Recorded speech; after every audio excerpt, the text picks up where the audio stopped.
কংগ্রেস পদপ্রার্থী সমন্বিত শক্তি জোট। আপনারা জানেন 30 বছর পর জাতীয় নির্বাচন অনুষ্ঠিত হতে যাচ্ছে। একদিন পেরিয়ে গেলেও শুধুমাত্র হল সংসদের যে ভোট গণনা কার্যক্রম হচ্ছে এখনও সেন্ট্রাল প্যানেলের ভোট গণনা কার্যক্রম বাকি রয়েছে, যেটি আসলে ভোট সংসদেরও অনেক গুণ বেশি সব কোয়ান্টিটির।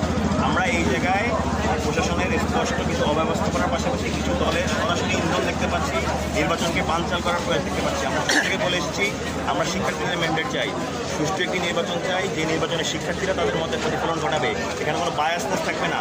আমরা জিতি কিংবা হারি, অন্য দল জিতুক কিংবা হারুক, শিক্ষার্থীদের সাথে নির্ধারণ করবে। আপনারা লেভেল প্লেইং ফিল্ড রাখুন, শিক্ষার্থীদেরকে মতামত প্রকাশ করার জায়গা দিন। কিন্তু কিছু একটি পক্ষ ছাত্রদল এবং অন্যান্য দলগুলো যে এই জায়গায় প্রয়াসগুলো দেখতে পাচ্ছি, তারা শিক্ষার্থীদের ম্যান্ডেটকে উপেক্ষা করে তারা নিজেদের যে স্বৈরাচারী মনোভাব, সেই স্বৈরাচারী মনোভাবকে এখানে ফিরিয়ে আনার চেষ্টা করছেন এবং নির্বাচনকে বানচাল করার চেষ্টা করছেন। আমরা যদি মোটা থাকে এখন সর্বশেষ পরিস্থিতি আপনাদেরকে বলি যে বর্তমানে প্রশাসনের একটি গ্রুপ ঠুনকো অজুহাতে নির্বাচনকে প্রশ্নবিদ্ধ করে স্থগিত করতে যাচ্ছে।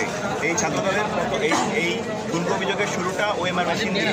ওএমআর মেশিনে তারা দাবি জানিয়েছে এটি একটি জামাতের প্রতিষ্ঠান থেকে নিয়ে আসা বাচ্চাসে একটা দাবি জানিয়েছে, ছাত্রদল একটা দাবি আসছে। পরবর্তী আমরা দেখতে পাই এটি আসলে বিএনপিপন্থী একটি প্রতিষ্ঠানের।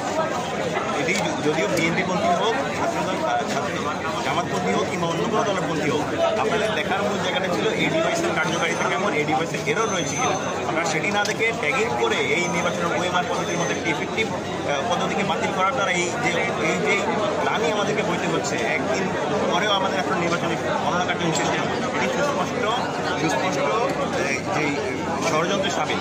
এবং আমরা দেখতে পাচ্ছি এই নির্বাচন বানচালে ইন্ধন দিচ্ছেন প্রশাসনের যে বিএনপিপন্থী শিক্ষক নজরুল স্যার, মাফরুই সাত্তার, যারা মূলত এই নির্বাচনের অব্যবস্থাপনা, সার্বিক অব্যবস্থাপনা এবং যে বানচাল এই ষড়যন্ত্র, সেই ষড়যন্ত্রের জন্য দায়ী। এবং তৃতীয়ত আমরা দেখতে পাচ্ছি গতকাল বিএনপি নেতা নজরুল স্যার মেয়েদের একটি হল প্রবোস্ট,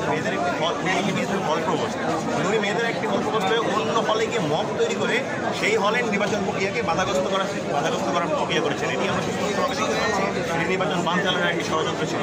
এখন যেটা দেখতে পাচ্ছি তিনি ছাত্রদলকে ব্যবহার করে বিভিন্নভাবে ক্যাম্পাস অর্থনীতি করার চেষ্টা করছেন। গতকাল আমরা ভাষণে দেখতে পেয়েছেন আমাদের একটি আবাসিক হল থেকে ছাত্রদলের সাবেক একজন জাহাঙ্গীরনগর বিশ্ববিদ্যালয়ের প্রাক্তন শিক্ষার্থী এবং ছাত্রদলের সহসভাপতি, তাকে আটক করা হয়েছে নির্বাচন বানচাল এবং অবৈধভাবে অবস্থান করার জন্য। বিভিন্ন হলে তারা মত তৈরি করেছে, বিভিন্ন হলে তারা কেন্দ্র দখল করার চেষ্টা করেছে, হট্টগোল তৈরি করেছে। এবং সর্বশেষ আজ সকালে নির্বাচন দায়িত্ব পালন করতে এসে একজন আমাদের সম্মানিত শিক্ষিকা, তিনি আজকে ইন্তেকাল করেছিলেন। গতকাল তিনি অবশ্যই কার্যক্রম পরিচালনা করেন, তবে আজকে এসেছেন তিনি পোলিং অফিসারের দায়িত্ব পালন করার জন্য। সেই জায়গায় ওনার ইন্তেকালকে কেন্দ্র করেও একটি গ্রুপ চেষ্টা করছে এই নির্বাচনকে বানচালের একটি